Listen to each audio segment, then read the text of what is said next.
کہ ہمیں ضرورت پیش آئی کہ ہم ہیومن رائٹس کی بات کریں. اور کیوں بات کریں ہم ہیومن رائٹس کی؟ اس لیے صرف بات کریں تاکہ اکراس تو بورڈ جا کے ہم بات کر سکیں. صرف ہندو کے لیے نہ بات کر رہے ہوں، صرف مسلمان کے لیے نہ کر رہے ہوں، ہم یہودی کے لیے بھی کریں گے.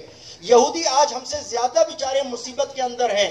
دیکھیے یہودی قوم کے اوپر ہم اگر غور کریں گے تو ہم ان کے اوپر بھی رحمت بھیجتے ہیں. جب ہم درود شریف پڑھتے ہیں اللہم صلی علی محمد وآل محمد کما صلیت علی ابراہیم وعلی آل ابراہیم، تو ہم پوری ابراہیم کی آل کے اوپر بھیج رہے ہیں. ہم تو ان کو بھی اپنے ساتھ شامل کرتے ہیں دعاؤں میں. لیکن ہم یہ دیکھتے ہیں کہ جب مسلمانوں کی بات ہوتی ہے تب زیادتی ہوتی ہے. ICIH نہ صرف مسلمانوں کے لیے بلکہ ہندوؤں کے لیے، بلکہ عیسائیوں کے لیے، بلکہ ان سب کے لیے آ رہا ہے. آپ کو معلوم ہونا چاہیے اس وقت موجودہ دور کے اندر انسانیت کا اگر کوئی قاتل ہے، انسانیت کا اگر کوئی دشمن ہے تو وہ دشمن زائنسٹ سوچ ہے، جس کو ہم ایک صہیونی سوچ کہتے ہیں. وہ ایک سوچ ہے جس نے سب سے پہلے نہ صرف مسلمانوں کو بلکہ مسلمانوں سے پہلے عیسائیوں کو تباہ کیا ہے. انہوں نے عیسائیوں کو خراب کیا ہے. انہوں نے عیسائیوں کے خلاف وہ حرکتیں کی ہیں جو شرمناک ہیں. انہوں نے یہودیوں کے خلاف کی ہیں. اگر ہم دیکھیں گے تو دنیا میں یہودیوں کے خلاف جو زیادتیاں ہوئی ہیں وہ حد درجہ بری ہیں. اگر ہم غور سے دیکھتے ہیں تو اگر ہم دیکھتے ہیں تو یہودیوں کے ساتھ بھی بڑی زیادتیاں ہوئی ہیں. ہم دیکھتے ہیں تو کرسچن کے ساتھ زیادتیاں ہوئی ہیں. اور اگر ابھی ہم دیکھتے ہیں تو ہندوؤں کے ساتھ بھی ایک طریقے سے زیادتی ہو رہی ہے. ہماری تنظیم ہندوستان کے اندر بھی ہے، وہاں سے بھی جو ہندو رو رہا ہے وہ بڑی شدید طریقے سے رو رہا ہے. ہندوستان کے اندر ایک بہت بڑی آبادی والمکیوں کی ہے جس کو برہمن اپنے ساتھ ہندو تصور کرنے کو تیار نہیں ہے. ان کو اچھوت تصور کیا جاتا ہے، ان کو ہاتھ لگانے کے لیے تیار نہیں ہے. تو کیا وہ انسان نہیں ہے؟ ICIH ان کے لیے آواز اٹھاتی ہے. ان کے نمائندے ہمارے پاس ایک اہمیت رکھتے ہیں. ہم ان کے لیے آواز اٹھا رہے ہیں. ہم آرتھوڈاکس کرسچنز کے لیے آواز اٹھا رہے ہیں. ہم آواز اٹھا رہے ہیں کیتھولک کرسچنز کے لیے اٹھا رہے ہیں. ہم صرف چند گنتی کے لوگوں کے لیے نہیں اٹھا رہے، ہم سب کے لیے آواز اٹھا رہے ہیں. تو دنیا میں ایک ہی اس وقت تنظیم الحمدللہ میں آپ کو کہتا ہوں کہ ہم کام کر رہے ہیں جو پوری دنیا کے لیے کام کر رہے ہیں، اور ہر قسم کے مذہب اور مقصد کے لیے ہم لوگ کام کر رہے ہیں. ہم کسی کے لیے کوئی ایسی چیز میں نہیں جا رہے ایکسپٹ جو ایسی جگہ کے اوپر بات کرتے جو ہمارے لیے جو شجر ممنوع ہے. ایسی جگہ کے اگر اوپر بات کر لیں تو پھر ادھر انسانیت بھی ہمارے سے نکل جاتی ہے، کیونکہ جب وہ ظلم کرتے ہیں تو وہ انسانیت سے نکل جاتے ہیں. جس میں ہم سب سے پہلے قادیانیوں کی بات کرتے ہیں کہ وہ ہمارے نبی کے اوپر بات کرتے ہیں، جس کی وجہ سے ہمارا ان سے کسی قسم کا کوئی تعلق نہیں ہے. وہ مسلمان کے لبادے کے اندر ہمارے ساتھ زیادتی کر رہے ہوتے ہیں. سوائے ان کے باقی ہم ہر ایک اس کے ساتھ جس بھی مذہب سے تعلق رکھتا ہے ہم ان کے ساتھ بہترین کا کام کر رہے ہیں. اب سب سے بڑی بات یہ ہے کشمیر کے حوالے سے کہ کشمیر کے اندر جب آزادی کی بات آئی تو اس وقت یہ طے ہو رہا تھا کہ کشمیر کو کس کا حصہ ہونا چاہیے. تو ہم سب کو معلوم ہے کہ طے یہ ہوا تھا کہ وہ علاقہ جس علاقے کی آبادی زیادہ ہوگی مسلمان وہ پاکستان کے ساتھ جائے گا، اور وہ علاقہ جس کا حکمراں جس طرح آبادی زیادہ ہوگی وہ پاکستان کے ساتھ، اور جدھر کی آبادی کم ہوگی وہ علاقہ جو ہے وہ ہندوستان کے ساتھ چلا جائے گا. اس فیصلے کے اوپر ہندوستان کے طوطے اڑ گئے، اور وہ طوطے اس لیے اڑے کیونکہ ان کو نظر آیا کہ ان کے ہاتھ سے کشمیر نکل جائے گا. انہیں نظر آیا کہ کشمیر ان کے ہاتھ سے نکل جائے گا، اور کشمیر جو ہے وہ شہرک پوری دنیا کی شہرک ہے، اس پورے ریجن کی شہرک ہے، کیونکہ 5 دریا وہاں سے نکل رہے ہیں اور امپورٹنٹ ترین ایریا ہے. تو لوگوں کو ایک بڑی شدید پریشانی آئی کشمیر کے اوپر. تب انہی لوگوں نے انگریز کے ساتھ مل کے ایک نئی کہانی بنائی، اور وہ یہ بنائی نہیں جہاں ریاست کا امیر جانا چاہے گا، ریاست کا سردار جائے گا، وہاں سے وہ حصہ ہندوستان کے ساتھ چلا جائے گا. یہ وہ تاریخ ہے ہماری. وہ پاکستان کے ساتھ جائے گا، اور جو ریاست کا امیر فیصلہ کرے گا، ریاست کا آپ کا سردار فیصلہ کرے گا، جو بڑا فیصلہ کرے گا آپ یہ کریں گے. جب یہ والی بات کہی تو اللہ کا کرنا یہ ہوا کہ 2 بڑی ترین 3-4 ریاستیں جو امیر ترین ریاستیں تھیں اس دور کی، انہوں نے فیصلہ کیا. اچھا ریاست ان کی زیادہ تھی، ریاست بڑی تھی، مگر آبادی ان کے پاس نان مسلم کی تھی. تو اس والے فارمولے کے ساتھ اگر ریاست کی بات مانے تو پہلے والے کے اندر چونکہ کشمیر کے اندر آبادی زیادہ تھی ان مسلمانوں کی، ان کو ہمارے ساتھ آنا تھا. آپ اندازہ لگائیں کہ ان کو ہمارے ساتھ آنا تھا، تو انہوں نے فوراً اپنے آپ کو چینج کیا اور چینج کر کے کہا نہیں ریاست کا امیر فیصلہ کرے گا. جب ریاست کے امیر کے فیصلے کی بات آئی تو کیا ہوا، حیدرآباد دکن نے کہا کہ ہم تو جو ہے پاکستان کے ساتھ جائیں گے کیونکہ وہ مسلمان تھا. پھر انہوں نے کہا اچھا ہم پھر ایسا کریں گے، حیدرآباد آپ کے بنگال نے کہا ہم پاکستان کے ساتھ جائیں گے، وہ امیر ترین ریاست تھی ہمیشہ سے، پھر جوناگڑھ نے کہا ہم جائیں گے، پھر پنجاب نے کہا ہم جائیں گے.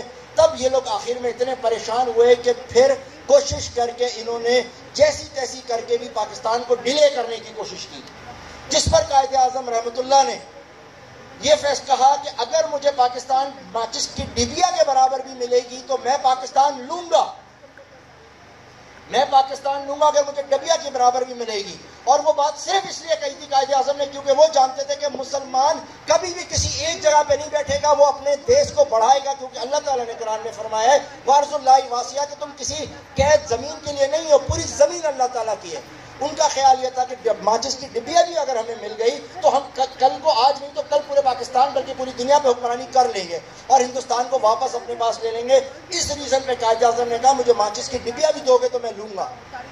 مگر اس کے بعد ہم دیکھتے ہیں کہ جیسے یہ کام ہوا تو آرمی نے اپنی زور پہ، ہندوستان کی آرمی نے اپنے زور پہ حیدرآباد دکن کو، جوناگڑھ کو، پنجاب کو، بنگال کو انہوں نے قبضے میں واپس لے لیا اور انہوں نے فوج کشی کر کے کشمیر کے اوپر بھی لے لیا. اپنی اس کے ساتھ انہوں نے وہ کام کیا جو فیصلہ تھا اس کے خلاف ہو گئے. یہ تاریخ ہے. اس تاریخ کے اوپر آپ سلام بھیجے قائد اعظم کو کہ قائد اعظم نے کشمیر کی امپورٹنس کو سمجھا، اپنی ملٹری کو کہا کہ جاؤ جا کے کشمیر پہ ایکشن لو. ملٹری اس پوزیشن میں نہیں تھی کہ ایکشن لیتی، تو قائد اعظم نے ان قبائلی پٹھان بھائیوں کو کہا کہ تم جاؤ اور جا کے کشمیر کو بچاؤ. ہم جانتے ہیں کہ کشمیر کے لیے یہ قبائلی بھائی گئے اور انہوں نے جتنا کشمیر آج ہے وہ حاصل کر کے ہمیں دیا، یہ کشمیر ہمیں انہوں نے حاصل کر کے دیا. اور قائد اعظم نے اپنا سٹینڈ دکھایا کہ میں کشمیر تمہیں واپس لے کے دوں گا. اس کے بعد آپ غور کیجئے کہ پھر آپ کے ہم لوگوں نے یونائٹڈ نیشن کے ساتھ چلے گئے. پھر غور کریں کہ یونائٹڈ نیشن نے اپنی صرف ایک وہ رکھی، قرارداد پیش کرنے کے بعد جا کے ٹھنڈ پروگرام کر کے بیٹھ گیا.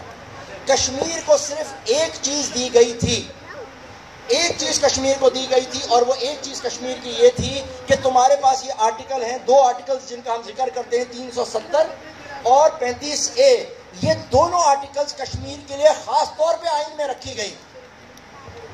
آرٹیکل 370 کیا کہتی ہے کہ کسی بھی شخص کو، یعنی کسی بھی ہندوستان کے کسی بھی علاقے کے کسی شخص کو یہ اجازت نہیں ہے کہ وہ ہندوستان یعنی کشمیر میں جا کے اپنی پراپرٹی اون کر سکے. کتنی بڑی بات تھی جو اس آئین میں رکھی گئی تھی، کتنی بڑی بات تھی کہ ان کی خود مختاری تھی. ایک طریقے سے وہ صرف ان کے ساتھ ایک سٹیٹ تھی جو ملی ہوئی تھی، ان کی خود مختاری تھی. کوئی یہاں پر آ کے کام نہیں کر سکتا تھا، کوئی ادھر آ کے کوئی چیز نہیں کر سکتا تھا. انہوں نے کشمیر کو خوش کرنے کے لیے یہ کام کیا تھا. اور اس دور میں سے لے کے آخر تک اگر ہم دیکھیں تو کشمیر انڈیپینڈنٹ حیثیت، تقریباً انڈیپینڈنٹ حیثیت رکھی اس نے. جیسے امریکہ کے اسٹیٹس انڈیپینڈنٹ ہے، تقریباً اس طریقے کی کیفیت کشمیر کی تھی. مگر اس بی جے پی کے سرکار نے، اس مودی کی سرکار نے کہ جو آئیڈیالوجی اس کی جو ہے وہ بی جے پی کی آئیڈیالوجی ہے، یعنی یہ ان شدت پسندوں کی آئیڈیالوجی ہے جو مسلمانوں کو بالکل پسند نہیں کرتے اور مسلمانوں کے خلاف ہے. RSS کی جو تنظیم ہے اس وقت، یہ وہ تنظیم ہے جو ہٹلر کو اپنا ہیرو سمجھتی ہے. یہ وہ تنظیم ہے جو آپ کے مسلمانوں کو اپنا ہیرو سمجھتی ہے. یہ وہ تنظیم ہے جو سارے فاشسٹ موومنٹ کو اپنا سمجھتی تھی. اس تنظیم نے ایک خاص قسم کی اپنی ایک تحریک تیار کری کہ کسی طریقے سے ہم یہ بٹوارا بھی نہ ہونے دیں، اور اس کے بعد پھر انہوں نے اندرونی طور پہ جدوجہد کی. آپ کو معلوم ہونا چاہیے کہ RSS کے لوگوں نے گاندھی کو گولی مار کے قتل کیا، یعنی انہوں نے اپنے بابا قوم کو گولی ماری ہے. اتنے ظالم لوگ ہیں. انہوں نے اپنی بی جے پی کی صورت کے اندر حکومت کو پیٹرنائز کیا، ان کی مدد کری. بالآخر اللہ کا کرنا یہ ہوا اور ان کی کارنامہ یہ ہو گیا کہ وہ بالآخر ہندوستان میں حکومت لینے کے قابل ہو گئے. ان کا آرٹیکل 35A ان سے لے لیا. اور ان دونوں کے بعد جب عوام نے وہاں ریزسٹ کیا اور انہوں نے کہا کہ ہم اپنا علاقہ نہیں دیں گے، تو کیا ہوا؟ انہوں نے فوج وہاں ڈپلوائے کر دی اور لوگوں کو لاک ڈاؤن میں بند کر دیا ہے. آج جب ہم بات کر رہے ہیں تو ہمیں اندازہ ہونا چاہیے کہ لاک ڈاؤن کس کو کہتے ہیں. لاک ڈاؤن ہم لوگوں نے دیکھا کہ جب ہمیں گورنمنٹ نے کہا گھر میں بیٹھو تو ہماری چیخیں نکل گئی ہیں. ہم کتنے پریشان ہیں. اس سے زیادہ ورس لاک ڈاؤن اس وقت کشمیر کے اندر ہے اور اس کے اندر کتنی تکالیف کے اندر ہے. ہم تو پھر بھی شام کو زبردستی بیگم کو گاڑی میں بیٹھا کے شہر کی لائٹیں نہیں تو سڑکیں دکھا کے لے کے آ گئے. وہ تو گھر سے ہی نہیں نکل سکتے. ان کے پاس تو دوائی نہیں ہے، ان کے پاس تو کھانے کے لیے پانی نہیں ہے، پینے کے لیے کوئی چیز نہیں ہے ان کے پاس. جس تکلیف کے اندر کشمیری بھائی ہیں، ہم پاکستانی گورنمنٹ کا شکریہ ادا کرتے ہیں. ہم ایک نان پولیٹیکل آرگنائزیشن ہے، ہمارا کسی پارٹی سے تعلق نہیں ہے، لیکن اگر کوئی اقدام پولیٹیکل پارٹی اچھا کرے گی ہم تعریف کریں گے. جو یونائٹڈ نیشن کے اندر ہمارے وزیر اعظم نے تقریر کری ہم اس کو پسند کرتے ہیں. اور اس وقت جو انہوں نے کام کیا کہ کشمیر کو باقاعدہ طور کے اوپر پاکستان کا حصہ دکھا دیا، ہم اس چیز کے اوپر ان کو خراج تحسین پیش کرتے ہیں. ہم اپنی فوج کو خراج تحسین پیش کرتے ہیں کہ آپ لوگوں نے یہ کام کر کے عوام کے دلوں میں امید جگا دی ہے. اس چیز کے اوپر ہمارا کہنا یہاں پر اس حد تک ہے کہ اگر کل کو پاکستان آرمی اس عمل کے بعد ہندوستان کسی قسم کی زیادتی کرتا ہے تو یہاں جو آپ بیٹھے ہیں، میں آپ کو یہ بتا رہا ہوں کہ ہماری جو ممبرشپ پاکستان بھر کے اندر ہے، جہاں پاکستان بھر میں یہ پروگرامز ہوئے ہیں، ہم اپنے 50,000 والنٹیئرز آپ کے پوچھے بغیر میں نے اعلان کر دیا ہے. پاک افواج کے اداروں سے ہم نے کہہ دیا ہے کہ ہم آپ کو 50,000 نوجوان دیں گے، چاہے اس میں مرد ہوں چاہے عورتیں ہوں، ہم دیں گے آپ کو، جو سرحدوں پہ جا کے حفاظت کریں گی. اگر بہنوں کو نرسنگ کا کام کرنا پڑا ہم ان کو ٹریننگ دے کے وہاں پہ بھیجیں گے. اسکاؤٹنگ کا ایک پوری یونٹ ہمارے ساتھ کام کرتی ہے، ہم ان کو بھیجیں گے. کیوں؟ تاکہ ہم اپنے پاکستان کو پروٹیکٹ کر سکیں، ہم کشمیر کو پروٹیکٹ کر سکیں. ہمیں آزادی کی قدر ہے اور ہمیں اپنی ان ماں بہنوں کو آزادی دلانی ہے جو اس جگہ کے اوپر بیٹھی ہیں. تو ہمارا فوکس آج یہ ہے کہ ہم کشمیر کو یہ دکھائیں کہ ہم تمہارے ساتھ کھڑے ہیں، گورنمنٹ کے ساتھ کھڑے ہیں، فوج کے ساتھ کھڑے ہیں، ہم اپنے اداروں کے ساتھ کھڑے ہیں اور ہر اس پالیسی کے ساتھ کھڑے ہیں. اس لیے 5 اگست کا دن جو آج کشمیر کے لیے بنایا گیا وہ ہمارا ارادہ تھا کہ ہماری خواتین کریں. اور یہ کام ہم نے خواتین ونگ سے کیوں کیا؟ اس کی بنیادی وجہ ہے، ایرسٹاٹل کہتا ہے کہ اگر آپ مجھے ایک خاتون دیں، وہ کہتا ہے مجھے آپ صرف مائیں دیں، میں آپ کو ایک اچھی قوم بنا کے دیتا ہوں. ہم نے ہماری کوشش تھی کہ ہم آج اس چیز کو خواتین کے برابر میں کریں، مگر اللہ نے اس کو ایکول کر دیا. ہم چاہتے تھے کہ خواتین اگر آئیں، ایک خاتون آتی ہے تو اس سے 5 لوگ تو منسلک ہیں، ایک خاتون سے 5 لوگ تو منیمم منسلک ہیں، بیٹا میاں بھائی بیٹا باپ منسلک ہے، باقی اس کے ساتھ کتنے لوگ ہیں. ایک خاتون ان کی ذمہ داری ہے، ان کے ایک عمل سے ہماری تحریک میں دم پڑ سکتا ہے. ہم میڈم اریبہ کے بہت شکر گزار ہیں کہ وہ 2 سال سے محنت کر رہی ہیں، ہمت کر رہی ہیں ہمارے ساتھ. میں محترم عربیہ محترمہ گلنسا صاحبہ، ان کی بڑی ان کی خدمات ہیں ہمارے ساتھ، یہ اپنا ٹائم دیتی ہیں، آتی ہیں، یہ جدوجہد ہماری کرتی ہیں. اب ہم عملی طور کے اوپر جانے کے لیے جا رہے ہیں. ہم نے دوسرا کام جو کیا ہے، اب جو نئے لوگ جو یہاں پہ بیٹھے ہیں میں ان کے لیے بتا رہا ہوں کہ ایک تو کام ہم صرف فی الحال یہ کر رہے تھے کہ ہم کشمیر کو دکھائیں کہ ہم کشمیر کے ساتھ ہیں، ہم کشمیر کے لوگوں کے ساتھ ہیں. اس کے لیے ہم جان اور مال دونوں دینے کو تیار ہیں. اس کے لیے ہم نے اپنا یہ تک بھی کہا ہے کہ ہم یہ دیتے ہیں، کیونکہ اگر کشمیر کے ساتھ زیادتی ہوتی ہے اور کشمیر کو کچھ ہوتا ہے تو کل یہ آزادی ہمارے پاس بھی آ سکتی ہے. تو اس سے پہلے ہم اپنے گھروں میں لڑیں تو بہتر ہے کہ ہم باہر نکل کے لڑیں، ہم ادھر جا کے ان کی طاقت کو ختم کریں جو ایک انہوں نے بڑی طاقت وہاں کھڑی کی ہوئی ہے.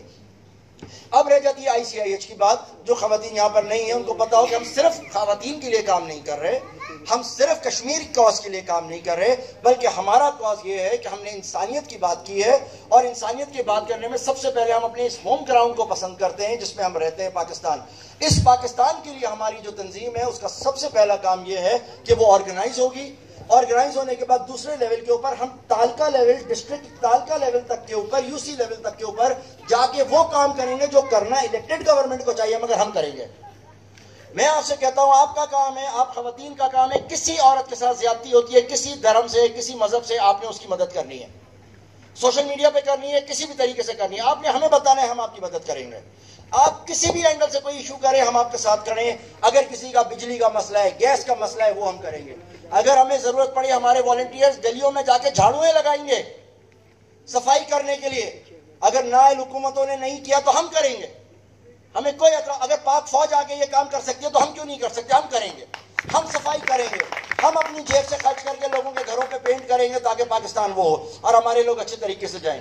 ان ساری چیزوں کو دیکھنے کے بعد ایک چیز اور ہے جو میں بولتا ہوں عام طور کے اوپر کہ ہمیں ان سب چیزوں کا حصول ایک طریقے سے اور حاصل ہو سکتا ہے، اور وہ اچھے طریقے سے تب ہو سکتا ہے جب ہمارے پاس ایک ریاست ہو اسلامی. بدقسمتی سے ہمارا نام اسلامی ریاست ہے لیکن ہمارا عمل اسلامی ریاست والا نہیں ہے. ہم نے عملی طور کے اوپر پاکستان کو اسلامی ریاست بنانے کے لیے جدوجہد کرنی ہے. یہ ایک اور کام ہے ICIH کا جو وہ کر رہی ہے. اور اسلامی ریاست بنانے کے لیے ICIH جو کر رہی ہے وہ 10 چیزوں پہ کام کر رہی ہے اس ملک میں. پریزیڈنٹ صاحبہ ہم 10 چیزوں پہ کام کر رہے ہیں. ان میں سے ایک جو خواتین کے لیے کام کر رہے ہیں وہ آپ کر رہی ہیں. باقی جو 10 چیزوں پہ ہم کام کر رہے ہیں وہ ہے کہ اس ملک کا آئین کو اسلامی اصولوں سے مطابقت رکھتا ہوا بنائے، یعنی ہم نیا آئین تشکیل دے رہے ہیں. ہم مذہبی معاملات کو چینج کر رہے ہیں، ہم آپ کے معاشرتی معاملے کو چینج کر رہے ہیں، ہم آپ کے اخلاقی معاملے کو چینج کرنے کے لیے جدوجہد کر رہے ہیں، ہم آپ کے عدالتی معاملے کو چینج کرنے کے لیے جدوجہد کر رہے ہیں، ہم آپ کے بین الاقوامی معاملات کو جدوجہد کر رہے ہیں، ہم معاشی معاملات کو چینج کرنے کے لیے جدوجہد کر رہے ہیں. ان سب کے اوپر ہماری ٹیمز کام کر رہی ہیں.